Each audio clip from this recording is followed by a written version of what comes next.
안녕하세요.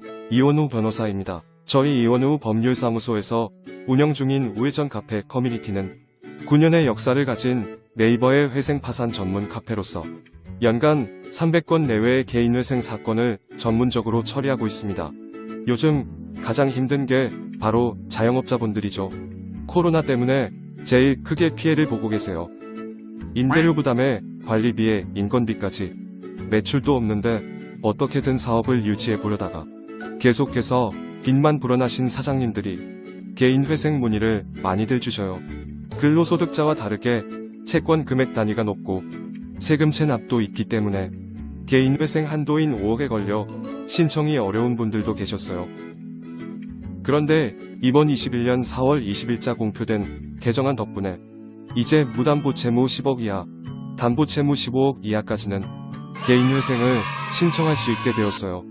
일반 근로소득자분들은 여간에서는 빚 5억을 넘지 않아요. 5억 이상 빚을 져서 개인회생이 어려웠던 건 개인사업자이거나 법인 대표분들이었죠. 그러니 그런 분들께 최고로 반가운 소식이라 할 수 있겠어요. 이번 영상에서는 회생 전에 운영하던 사업자를 폐업하고 신규 취업을 하여 성공적인 변제율을 받은 사례와 개인회생 중에 운영하던 사업자를 폐업하고 취업을 하여 개시결정을 받은 자영업자분들의 개인회생 성공 사례를 소개해 드리도록 하겠습니다. 이론적인 것만 가지고 얘기를 하기보다 실제 사례를 보시고 자신의 상황에 대해 감을 잡고 어떻게 하면 좋을지 결정을 하시면 좋겠습니다. 사업자 개인회생은 급여소득자 개인회생에 비해 어렵다는 얘기들을 많이 해요. 사실 크게 다른 부분은 없어요. 가장 많이 차이나는 건 소득 증명이에요. 월급은 매달 똑같이 꽂히니까 증명이 쉽지만 매일매일 매출에 따라 소득이 달라지기 때문에 연평균 수익 계산을 해야 하는데 이게 어렵습니다. 또한 사업자의 경우 개인회생 금지 명령이 안 나오면 카드 매출이 상계 처리될 수 있기 때문에 영업 자체가 어려워질 수도 있습니다. 가능성이 희박하다는 뜻이 아니에요. 서류는 필요한 것만 잘 준비해 주시면 사무실에서 처리를 하기 때문에 걱정 안 하셔도 돼요. 그러니 사업장을 계속 운영하실 예정이라면 사업자로 개인회생을 신청하셔도 아무 문제 없어요. 저희 사무실에서 진행한 실제 사건 사례입니다. 이 의뢰인분은 배우자 이름으로 지입차 사업을 했는데 대출 이자 대비 수입이 너무 낮아서 사업 유지가 힘들어지셨다고 해요. 배우자와 연대보증인 지입차의 할부 채무가 넘어오면서 채무 금액만 1억 1천만 원이 넘는 상황이었죠. 하지만 저희 우회전에서 개인회생을 진행한 결과 무려 1억 1천만 원 중 1억 원이 탕감되었습니다. 어떻게 된 사건인지 알아볼까요?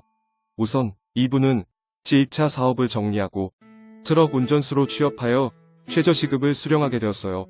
최근 취업이라 조건부 인가의 위험이 있는 상황이었죠. 하지만 배우자도 채무가 많아 동시에 개인회생을 하고 있었고 도박이나 주식 등 사행성 채무도 전혀 없었던지라 법원에서 사정을 잘 봐주었는지 조건부 없이 개시를 받았어요. 변제율 8%로 2개월 만에 개시 결정이 난 성공 사례였습니다. 이 의뢰인분은 원래 호프집을 하고 계셨어요. 사업자로 개인회생을 신청했죠.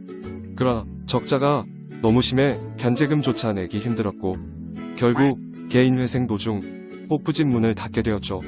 자가였던 집도 팔고 월세집으로 이사를 가게 되었어요.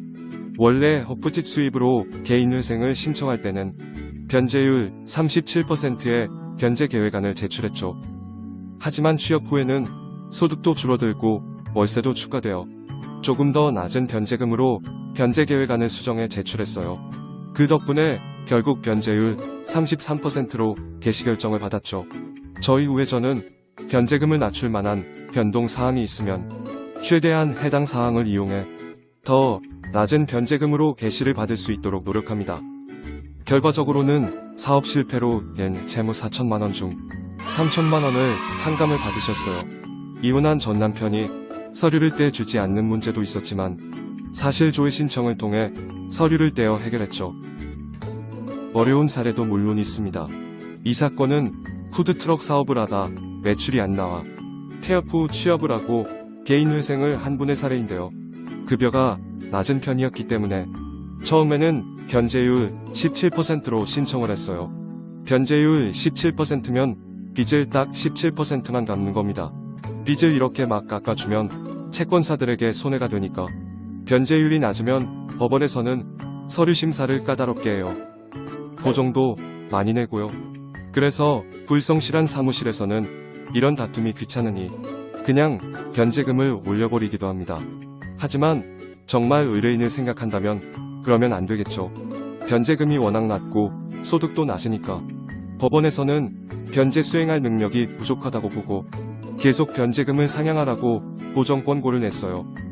하지만 계속해서 성실하게 보정서를 제출해서 결국 변제금 5만원 올리기로 하고 26%로 개시 결정을 받았어요. 단 9%밖에 상향되지 않은 거예요. 사업을 하다 개인 회생을 하여 성공적인 결과를 얻은 사례들을 알아봤어요.